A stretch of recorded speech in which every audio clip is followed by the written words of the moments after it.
សួស្តីអ្នកទាំងអស់គ្នាសូមស្វាគមន៍មកកាន់ជំរឿចិត្តថ្ងៃនេះយើងនឹងនាំអារម្មណ៍អ្នកទាំងអស់គ្នាត្រឡប់ទៅកាន់យុគសម័យមាសនៃតន្ត្រីខ្មែរដើម្បីរំលឹកស្នាដៃមួយដែលពោរពេញដោយមនោសញ្ចេតនាលាក់កំបាំងនោះគឺបទលួចស្នេហ៍ដួងច័ន្ទចានអើយ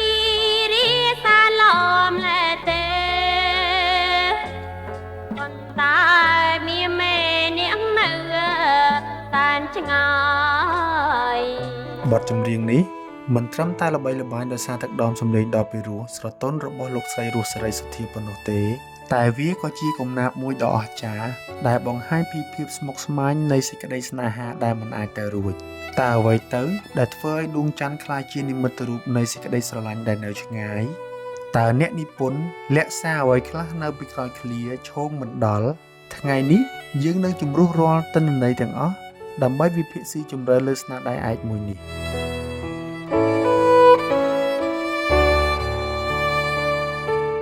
មុននឹងឈានដល់ការវិភាគអត្ថន័យសូមក្រឡេកមើលព័ត៌មានសំខាន់ៗនៃបទនេះសិនបទនេះមានចំណងជើងថាលួចស្នេហ៍ដួងច័ន្ទអ្នកនិពន្ធទំនុកច្រៀងនឹងបទភ្លេងគឺលោកទូចសៀងដែលជាអ្នកនិពន្ធដ៏សំខាន់ម្នាក់ក្នុងសម័យនោះលោកបានសម្រិតសម្រាំងទាំងបទភ្លេងនិងពាក្យពេចន៍ឲ្យស៊ីសង្វាក់គ្នាជាទីបំផុតបទនេះត្រូវបាននិពន្ធក្នុងចង្វាក់ Bolero យឺតចង្វាក់នេះមានលក្ខណៈទន់ភ្លន់អូសបន្លាយនិងមានមនោសញ្ចេតនាខ្ពស់បទនេះត្រូវបានចេញផ្សាយនៅលើថាសមនោរម្យក្នុងយុគសម័យមាសចន្លោះឆ្នាំ1963ដល់ឆ្នាំ1975នេះជាភស្តុតាងបង្ហាញថាស្នាដៃនេះកើតឡើងចំពេលដែលសិល្បៈខ្មែរមានភាពរុងរឿងខ្លាំង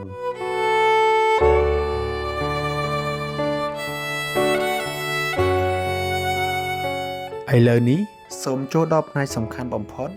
គឺការរំលើងអត្ថន័យនៃទំនុកច្រៀងដែលជាកំណាព្យដ៏ឈឺចាប់របស់លោកទូចសៀងបទនេះប្រើដួងច័ន្ទជាន័យធៀបដ៏មុតស្រួចសម្រាប់មនុស្សជាទីស្រឡាញ់ដែលវាមិនអាចទៅរួចគម្លាតរវាងការគិតនិងការពិតចានអើយរីសាឡំលែទេប៉ុន្តែ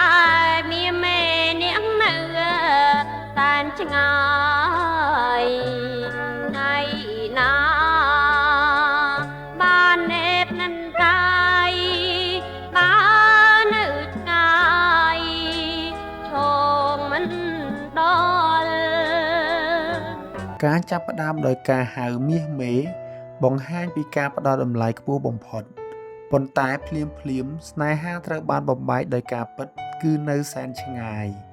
តួអង្គប្រាថ្នាចង់ណែបណិតកាយតែត្រូវដឹងខ្លួនថាឈោងមិនដល់នេះជាការទទួលស្គាល់ជោគវាសនាថាស្នេហានេះគឺសម្រាប់តែសម្លឹងមើលប៉ុណ្ណោះការទទួលស្គាល់ឋានៈនិងការបន់ស្រន់ពួងអើយសានពួងលែណាពន្លឺភ្លឺថ្លាគូឲ្យចាប់ចិត្តបើសិតខ្ញុំជាគូពិន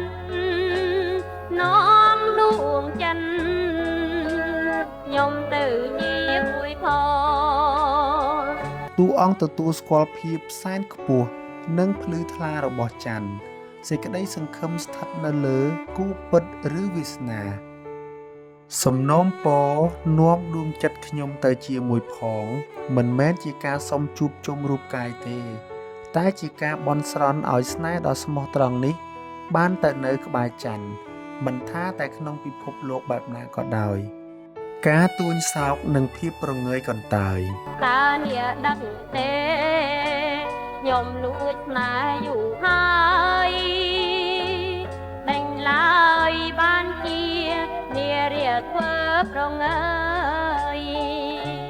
ចានអើយសូមមេត្តាខ្ញុំផងណែនាំងាត់កូនជឹមនេះជាការសារភាពស្នេហ៍យ៉ាងរំជួលចិត្តតួអង្គឈឺចាប់ដោយគិតថាច័ន្ទដឹងតែធ្វើប្រងើយដែលធ្វើឲ្យការឈឺចាប់កាន់តែខ្លាំងការប្រើពាក្យស្ងាត់សូនឈឹងពិពណ៌នាពីភាពឯកោរបស់ស្នេហាម្ខាងនេះ ដែលគ្មានការឆ្លើយតបការអង្វរសូមមេត្តាខ្ញុំផងបញ្ជាក់ពីការអស់សង្ឃឹមការស្ដីបន្ទោសដោយក្តីស្រឡាញ់ ហេតុអ្វីបានថ្លៃឆ្មើងណែទេអាងកាយនេះលោលើកគេញក្នុងលងទុំអើយខ្ញុំនៅសោយសោបងភ្លឺលងដងឲ្យខ្ញុំពីមក្រម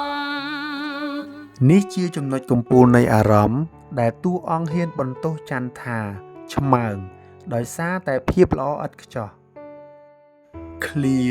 បំភ្លឺលោកទុកឲ្យខ្ញុំក្រៀមក្រំបង្ហាញពីភាពផ្ទុយគ្នាដ៏សែនឈឺចាប់ច័ន្ទផ្ដល់ក្តីសុខដល់ពិភពលោកទាំងមូលតែទុកឲ្យអ្នកស្នេហ៍ខ្លួនឯងសោយសោកស្នេហាក្លាយជាប្រភពនៃទុក្ខទោស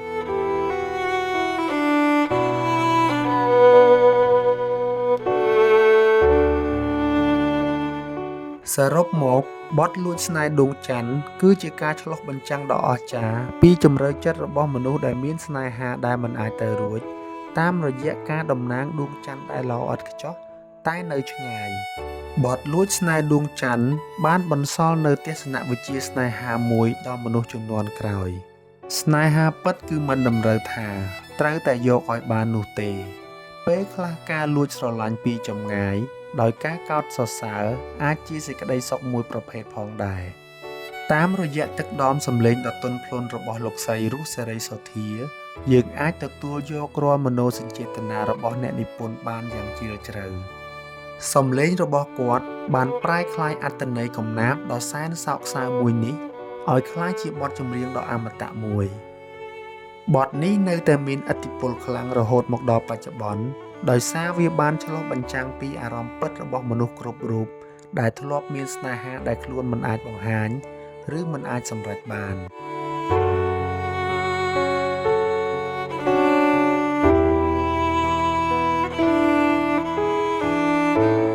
សូមអរគុណសម្រាប់ការចំណាយពេលវេលាដ៏មានតម្លៃរបស់អ្នកទាំងអស់គ្នាក្នុងការទស្សនាវីដេអូនេះពីដើមរហូតដល់ចប់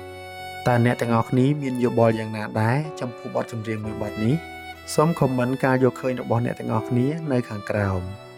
កុំភ្លេចចុច like និង subscribe ដើម្បីបន្តវិភាគបទចម្រៀងផ្សេងទៀតជាមួយខ្ញុំក៏សូមអភ័យទោសបើសិនជាមានកំហុសឆ្គងណាមួយដោយអចេតនាជួបគ្នានៅវីដេអូបន្ទាប់